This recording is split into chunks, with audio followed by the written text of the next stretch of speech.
Hello नमस्कार, मेरा नाम गोविंद है और हम आज क्लास 9 के चैप्टर 3 भारतीय अफवाह तंत्र के हिमालय के बारे में बात कर रहे थे। आप हिमालय पूरा करते हैं। हिमालय में हिमालय की नदियां, हिमालय अफवाह तंत्र की नदियां जो सिंधु गंगा ब्रह्मपुत्र से निकलती, हिमालय से निकलती है। 3 नदियां सिंधु गंगा ब्रह्मपुत्र, ये हिमालय से निकलने वाली प्रमुख 3 नदियां है। बहुत सारी निकलती है लेकिन ये सबसे बड़ी नदियां और इनके सहायक नदियां है बहुत सारी। ये कहां से निकलती है? तो ये अपना भारत है जो थोड़ा ऊपर ले लेता हूँ। ये अपना भारत है। यस, ये यहाँ पे है कैलाश पर्वत। यहाँ पे है एक मानसरोवर झील, राक्षसताल झील, और ये अपना कैलाश पर्वत। एक यहाँ से सिंधु नदी निकलती है, यहाँ से सिंधु नदी निकलती है जो यहाँ से होते हुए यहाँ से होते हुए यहाँ से ये पाकिस्तान के अंदर आती है। यहाँ से एक नदी निकलती है, एक ग्लेशियर है क्षेमा यंगडो। यहाँ से निकलती है सांगपो ब्रह्मपुत्र नदी जो यहाँ से होते हुए बंगाल की खाड़ी प्रवेश करती है, बांग्लादेश में प्रवेश करती है बंगाल की खाड़ी से। यहाँ उत्तराखंड है, यहाँ उत्तराखंड में यहाँ से निकलती है गंगा 2 शाखाओं के रूप में, भागीरथी और अलकनंदा के रूप में। यहाँ से निकलती है, यहाँ से उत्तर प्रदेश, बिहार, झारखंड और पश्चिम बंगाल प्रवेश करके बांग्लादेश में गिरती है। और उसी के साथ एक और निकलती है बंदरपुर से, ये यमुना नदी जो यहाँ से निकलती है, जो उसके दाहिने तट पर मिलती है।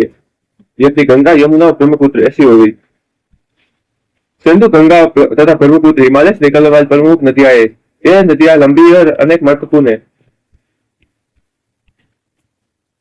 बड़ी सहायक नदियां आकर इनमें मिलती है। किसी नदी तथा उसकी सहायक नदियों को नदी तंत्र कहते हैं।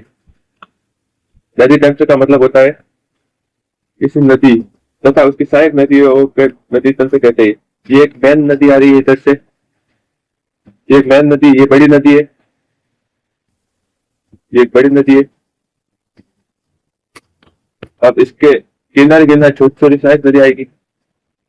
ये छोटी छोटी सहायक नदियां जो इसे मिलेगी, ये छोटी छोटी सहायक नदी इससे मिलेगी, इसका पानी इसके अंदर आएगा तो इसकी सहायक नदियां कहते हैं। और इस पूरे क्षेत्र को नदी तंत्र कहते हैं। ये पूरा नदी तंत्र है, नदी तंत्र, ये नदी तंत्र कहलाता है। एक बड़ी नदी, उसकी बहुत सारी छोटी छोटी नदियां जिस क्षेत्र में फैली होती है उस क्षेत्र तक के क्षेत्र को नदी तंत्र कहते हैं। अब सिंधु नदी तंत्र, सिंधु नदी का उद्गम मानसरोवर के निकट तिब्बत में है। पश्चिम की ओर बहती हुई यह नदी भारत में पश्चिम की तरफ बहती हुई नदी भारत में लद्दाख से प्रवेश करती है तथा इस भाग में यह महत्वपूर्ण बहुत सी सुंदर दर्शनीय घाट का निर्माण करती है। इस क्षेत्र में बहुत सी सहायक नदियां जैसे जास्कर, नुब्रा, श्योक और हुंजा इस नदी में मिलती है। सिंधु नदी बलूचिस्तान तथा गिलगित से बहते हुए अटक में पर्वतीय क्षेत्र से बाहर निकलती है तथा सतलुज, व्यास, रावी, चेनाब तथा झेलम आपस में मिलकर पाकिस्तान में मिठान पोर्ट के पास सिंधु नदी में मिल जाती है। इसके बाद ये नदी दक्षिण की तरफ बहती है तथा अंत में कराची से पूर्व की ओर अरब सागर में मिल जाती है। सिंधु नदी के मैदान का ढाल बहुत धीमा है। सिंधु द्रोणी का 1/3 इससे कुछ अधिक भाग भारत के जम्मू कश्मीर, लद्दाख, हिमाचल तथा पंजाब तथा शेष भाग पाकिस्तान में मिलता है। 2,929 किलोमीटर लंबी सिंधु नदी विश्व की सब लंबी नदियों में से एक है। सिंधु नदी का सेतु जल समझौता, संधि के मतलब सिंधु जल समझौता क्या है? तो भारत और पाकिस्तान के बीच में जो ये नदी बहती है, इसकी सहायक नदियां बहती है, तो भारत और पाकिस्तान ने 1960 में एक समझौता साइन किया था। उसमें कहा था कि 20% भारत तो यूज करेगा और कुछ नदियों का भारत यूज करेगा 20% और पाकिस्तान 80% तथा कुछ नदियों का पाकिस्तान 20%, भारत 80% यूज करेगा। सिंधु जल समझौता के अनुच्छेद 1960 के अनुसार भारत से इस नदी प्रक्रम के प्रमुख जल का केवल 20% उपयोग कर सकता है। इस जल का उपयोग हम पंजाब, हरियाणा एवं राजस्थान के दक्षिण पश्चिम भागों में सिंचाई के लिए करते हैं। ये नदियां पंजाब से तो निकलती है, पंजाब पूरे क्षेत्र में आता है इसके, इसलिए इसे ये नदियों का यूज करता है। हरियाणा से भी ये नदी आती है, सतलुज व्यास हरियाणा से भी आती है, जो उत्तराखंड हिमाचल प्रदेश हरियाणा और पंजाब से होती हुई फिर पाकिस्तान में जाती है। इसलिए हरियाणा और पंजाब ये दोनों यूज करते हैं। राजस्थान में पानी लाया जाता है पंजाब से। पंजाब जो हमारी ये इंदिरा गांधी नहर है, जो पंजाब से इंदिरा गांधी नहर है जो राजस्थान तक आती है, उसमें सतलुज नदी का पानी यूज किया जाता है नदी के बैराज बांध से। आपको मैप के अंदर बताता हूँ तो ये सिंधु नदी, यहाँ पे मानसरोवर झील है, यहाँ से सिंधु नदी निकलती है। सिंधु नदी यहाँ से आने के बाद पाकिस्तान प्रवेश करती है। ये लद्दाख और ये अपना कश्मीर, ये पीओके। सिंधु नदी यहाँ से आते हुए यहाँ पे अरब सागर है ना, यहाँ पे कराची पोर्ट है, कराची क्षेत्र है, यहाँ पे अरब सागर से मिल जाती है। यहाँ से इसकी सहायक नदियां बताऊँ तो इसकी सहायक नदियां एक तो झेलम है, चेनाब, रावी, व्यास, वही सतलुज। व्यास व्यास हिमाचल प्रदेश से निकलती है, पर ये सतलुज नदी के साथ मिल जाती है। ये यहाँ पे देख सकते हैं आप, ये मिठानकोट, पाकिस्तान का मिठानकोट एरिया है।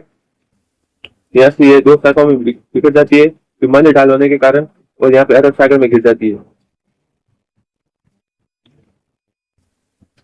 गंगा की बात करें, गंगा अपने उत्तराखंड से निकलती है, उत्तराखंड से यमुना दोनों निकलती है, ये दो शाखा में होती है। ये कलकनंदा, ये भागीरथी, ये दोनों एक यहाँ पे मिलती है देवप्रयाग में, ये गंगा बनती है। गंगा फिर उत्तर प्रदेश में प्रवेश करती है, उत्तर प्रदेश से होते हुए ये फिर बिहार में आती है, बिहार से ये कोसी नदी के पास आती है, फिर थोड़ा झारखंड को क्रॉस करती है, फिर ये पश्चिम बंगाल में आती है। पश्चिम बंगाल में ये दो शाखाओं के रूप में बिखर जाती है, एक तो बांग्लादेश में चली जाती है, एक यहाँ पे दामोदर नदी के रूप में आ जाती है। हुगली नदी यहाँ पे एक हुगली नदी के रूप में आ जाती है, जो यहाँ ये पूरा सुंदरवन डेल्टा बनाती है।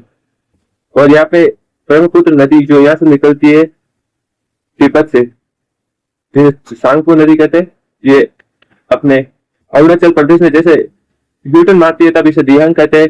फिर ये अपने असम में आने के बाद इसे ब्रह्मपुत्र नदी कहते हैं। और फिर ये जब बांग्लादेश में गंगा नदी से मिलती है तो इसे पद्मा कहते हैं। फिर बांग्लादेश की नदी मेघना इसके अंदर आती है, तब ये मेघना कहलाती है, और फिर ये अपने बंगाल के खाड़ी में मिल जाती है। तो आप समझ चुके हैं, ये यहाँ से ये सांगपो तिब्बत में कहा जाता है ब्रह्मपुत्र नदी को। ब्रह्मपुत्र नदी का उद्गम यहाँ से, सिंधु नदी का उद्गम यहाँ से, और अपने गंगा नदी का उद्गम यहाँ से। और यहाँ की सारी नदियां, हिमालय क्षेत्र की सारी नदियां जो यहाँ से निकलती है, हिमालय क्षेत्र की नदियां कहलाती है। हिमालय अफवातर इसके ऊपर वाला वो नदियां जो हिमालय से निकलती है, हिमालय अफवातर का भाग कहलाती है। छोटी नदियां, एक बड़ी नदी के अंदर घुस रही है, जा रही है, अपना जल उस बड़ी नदी के अंदर डाल रही है, तो उसे सहायक नदियां कहते हैं, उस नदी बड़ी नदी का।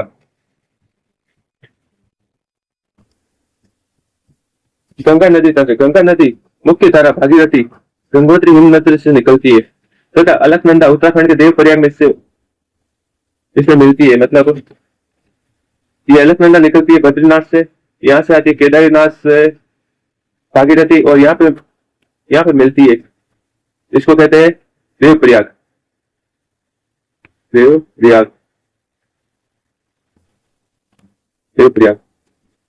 इस देवप्रयाग क्षेत्र को, इस देवप्रयाग क्षेत्र के बाद इस क्षेत्र को, इस नदी को कहते हैं गंगा। इस नदी को गंगा कहते हैं। फिर ये गंगा, और यहाँ से एक पंतपुर से निकलती है यमुना नदी।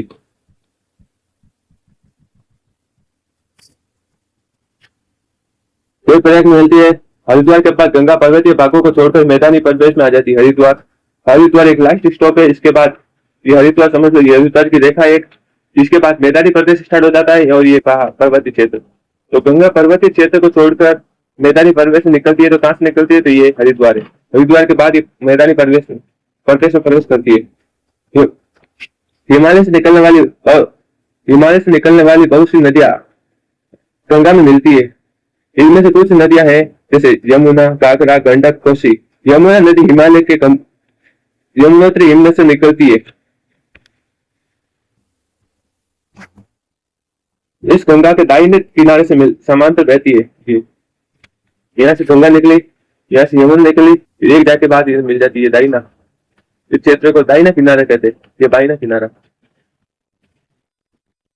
तथा इलाहाबाद में गंगा में मिल जाती है। जब हम जैसे प्रयागराज बोलते हैं उसे इलाहाबाद भी बोलते हैं। इलाहाबाद अब प्रयागराज और उस क्षेत्र में यमुना नदी गंगा नदी से मिलती है। घाघरा, गंडक, कोसी, नेपाल हिमालय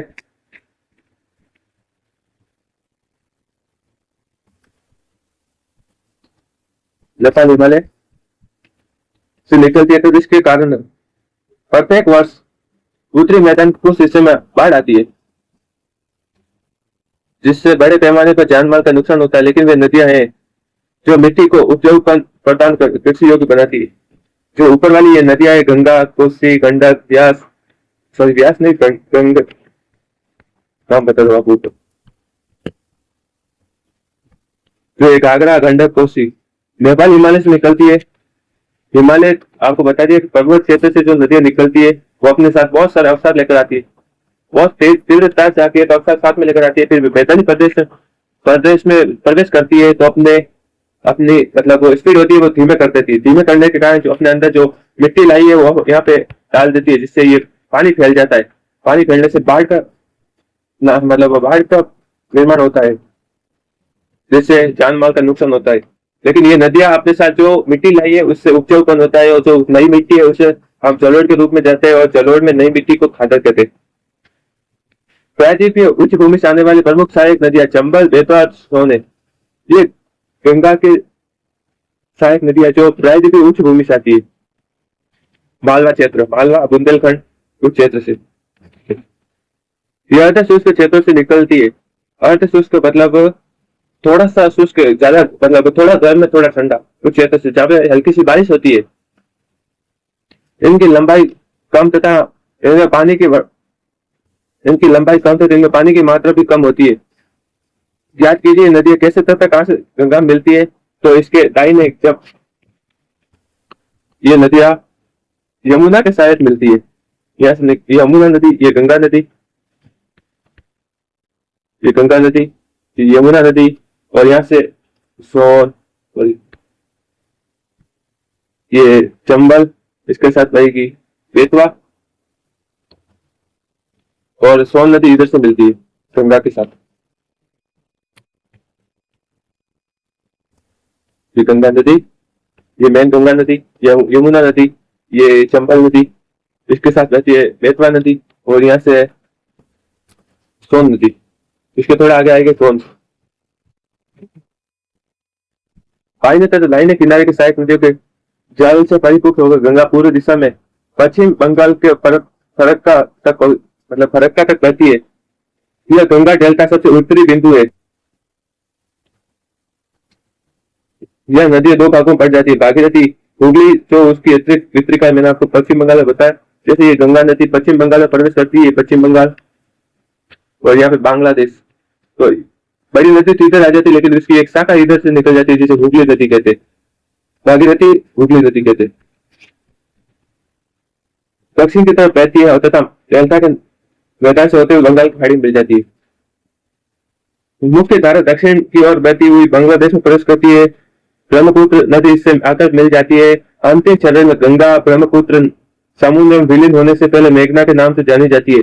गंगा एवं ब्रह्मपुत्र के जल वाली यह बृहत्तर नदी बंगाल की खाड़ी में मिल जाती है। यह नदियों के द्वारा बनाए गए डेल्टा को सुंदरवन डेल्टा के नाम से जाना जाता है, जो सबसे बड़ा डेल्टा है। इस बॉक्स को पढ़ते हैं, बॉक्स बहुत इंपोर्टेंट होता है। सुंदरवन डेल्टा का नाम यह पाए जाने वाले सुंदरी पादपों से मिला है। ये एक जंगल है, डेल्टा एक जंगल के रूप में। यहाँ यह उपजाऊ जमीन बहुत ज्यादा है, यहाँ पे पेड़ उगने से यहाँ जो जिस प्रकार के पेड़ उगे ना उसको सुंदरी पादप कहते हैं। सुंदरवन डेल्टा विश्व का सबसे बड़ा एवं तेजी से वृद्धि करने वाला डेल्टा है। यह रॉयल बंगाल टाइगर विश्व का सबसे बड़ा डेल्टा और तेजी से वृद्धि करने वाला, और रॉयल बंगाल टाइगर यहाँ पे रॉयल बंगाल टाइगर भी यहाँ पे पाए जाते हैं। गंगा की लंबाई 2500 किलोमीटर से अधिक है। क्या आप गंगा नदी के अफवाह तंत्र को पहचान सकते हैं? अभी आपने मैप में मैंने आपको बताया अंबाला नगर सिंधु तथा गंगा नदी तंत्रों के बीच जल विभाजक स्थित है। ये हरियाणा में अंबाला एक नगर है जो सैनिक छावनी है। सैनिक छावनी होने के कारण यह उच्च भूमि पे जो यहाँ से सिंधु नदी और यहाँ पे गंगा नदी तो दोनों के बीच में स्थित है उच्च भूमि पे, इसलिए इसको जल विभाजक के रूप में देखा गया है। अंबाला से सुंदरवन मैदान की लंबाई लगभग 1800 किलोमीटर है, परंतु इसके ढाल में गिरावट मुश्किल से 300 मीटर है। मतलब ये अंबाला है, ये सुंदरवन है, ये दोनों के बीच में 1800 किलोमीटर है, 1800 किलोमीटर के एरिया, लेकिन इनकी ढाल लगभग 300 मीटर 300 मीटर तक का ही है। दूसरे शब्दों में प्रति 6 किलोमीटर की दूरी पर ढाल में गिरावट केवल 1 मीटर का है। मतलब दूसरे शब्दों में ये 6 किलोमीटर का एक रास्ता है, ये 6 किलोमीटर का रास्ता है, 6 किलोमीटर का, लेकिन इनके बीच की दूरी लगभग 1 मीटर की है। ये जो ढाल निकलता है ना दोनों के क्षेत्र में, ये बड़ा वाला छोटा वाला 6 किलोमीटर में बस इतना से ढाल आता है 1 मीटर का। इसलिए नदियों के अन्य बड़े विसर्ग बन जाते हैं। विसर्ग आपको बताया कि जहाँ मैदान होता है अपने साथ बहुत सारी मिट्टी लाई होती है, फिर वो नदी ऐसे ऐसे हो जाती है सांप के जैसे, तो उसे विसर्ग को कहते हैं। ब्रह्मपुत्र नदी तिब्बत की मानसरोवर झील के पूर्व तथा सिंधु एवं सतलज के क्षेत्रों के काफी नजदीक है। मतलब ब्रह्मपुत्र नदी तिब्बत के जिस मानसरोवर झील से निकलती है वहां पे सिंधु और सतलुज नदी भी मतलब वहां से निकलती है, काफी नजदीक से निकलती है। इनकी लंबाई सिंधु से कुछ अधिक ऊंची है, मतलब इनकी लंबाई सिंधु से कुछ अधिक है, ज्यादा है। सिंधु यहाँ से निकल के पाकिस्तान में चली जाती है, लेकिन ये यूटर्न मारती वापस पश्चिम बंगाल में निकलती है। बांग्लादेश में ये जाती है गंगा नदी के साथ, परंतु इसका अधिकतम मार्ग भारत से बाहर स्थित है। भारत से बाहर मतलब तिब्बत में। यह हिमालय के समांतर पूर्व की ओर बहती है। समांतर मतलब ये हिमालय, इसके ये पूर्व में ऐसे पूर्व मतलब पहले, और ये समांतर बहती है। नामचा बरवा शिखर 7,757 मीटर, जो ये अरुणाचल प्रदेश में स्थित, अरुणाचल प्रदेश ये नामचा बरवा इधर, तो यहाँ से एक यूटर्न मारती है। पास पहुंचकर यह अंग्रेजी के यू शब्द जैसा आकार मोड़ लेती है। भारत के अरुणाचल प्रदेश में गौरजी के माध्यम से यह प्रवेश करती है। इसे दियांग के नाम से जाना जाता है तथा दिबांग, लोहित, कैनुला उसकी दूसरी सहायक नदी से मिलकर असम में ब्रह्मपुत्र का निर्माण करती है। तिब्बत का एक शीत एवं शुष्क क्षेत्र है। यह इस नदी में जल एवं सेल की मात्रा बहुत कम होती है। भारत में यह उच्च वर्षा वाले क्षेत्र से होकर गुजरती है। यह नदी में जल एवं सेल की मात्रा बढ़ जाती है। असम में ब्रह्मपुत्र अनेक धाराओं से बहकर एक गुफित नदी के रूप में बहती है। गुफित मतलब जमीन के अंदर, तथा बहुत सी नदी द्वीपों का निर्माण करती है। क्या आपको ब्रह्मपुत्र के द्वारा बनाए गए विश्व के सबसे बड़े द्वीप का नाम याद है? तो क्या नाम है? तो माजुली द्वीप, जो मैंने उत्तरी मैदान पढ़ाया था तब उसमें बताया था। प्रत्येक वर्ष वर्षा ऋतु में नदी अपने किनारों से ऊपर बहने लगती है एवं बाढ़ के द्वारा असम तथा बांग्लादेश में बहुत अधिक क्षति पहुंचाती है। उत्तर भारत के अन्य नदियों के विपरीत ब्रह्मपुत्र नदी में शैल निक्षेपण की मात्रा बहुत अधिक होती है। इस कारण नदी की सतह बढ़ जाती है और ये बार बार अपनी जलधारा के मार्ग में परिवर्तन लाती है। अब प्रायद्वीपीय नदी हम कल पढ़ेंगे। धन्यवाद। आप चैनल को सब्सक्राइब करिए, लाइक करिए, जिससे हम और अच्छा कंटेंट बना पाए। एक हमें डिमोटिवेशन होता है, इसलिए आप थोड़ा अच्छे से सब्सक्राइब करेंगे तो हम अच्छे से पढ़ा पाएंगे। धन्यवाद। हम मिलते हैं वापस अगले मतलब कल मिलते हैं, प्रायद्वीपीय पठार कंप्लीट करते। प्रायद्वीपीय नदियां उनके अफवाह तंत्र कुछ महानदी, गोदावरी, कृष्णा, कावेरी कुछ है जो हम पढ़ लेते हैं, कोई खत्म करते हैं, फिर उनके आर्थिक महत्व को भी पढ़ेंगे। धन्यवाद।